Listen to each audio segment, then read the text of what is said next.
হয়েছিল যে অনি মিথ্যের আশ্রয় নিচ্ছে এই বিয়েটা না করার জন্য, তার মানে তো অনি এই বিয়েটা করতে চায় না।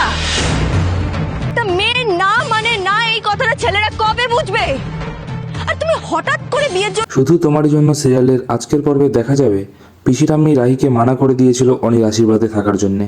পিসি ঠাম্মির কথা মতো রাহি সকাল সকাল বাড়ি থেকে বেরিয়ে যাচ্ছিল। ঠিক তখনই দেখে পূজার প্রদীপটা উল্টে আছে, তাই ঠিক করতে যাচ্ছিল।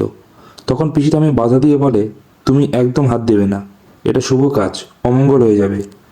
আশীর্বাদের কাজ মিটে যাবে, তারপর তুমি এ বাড়িতে আসবে, তার আগে নয়। আপনি আমাকে এভাবে বলছেন পিসি ঠাম্মা? আমি তো এমনিতেও কলেজে চলে যাচ্ছিলাম। হ্যাঁ তাই যাও, অনির পক্ষে এটাই মঙ্গল হবে, আর বাড়ির সবার মঙ্গল হবে। রাধিকা তখন বলে ওঠে, পিসি ঠাম্মা তুমি এভাবে কেন রাহির সাথে কথা বলছো? ও তো ভালোর জন্যই বলছিল। কনক তখন রাধিকাকে বলে, তুই চুপ হয়ে যা, পিসি ঠাম্মা নিশ্চয়ই এ পরিবারের ভালোর জন্য কিছু করতে চাইছে। পরবর্তী পর্বটি দেখতে চাইলে অবশ্যই চ্যানেলটিকে একটি লাইক এবং সাবস্ক্রাইব করুন।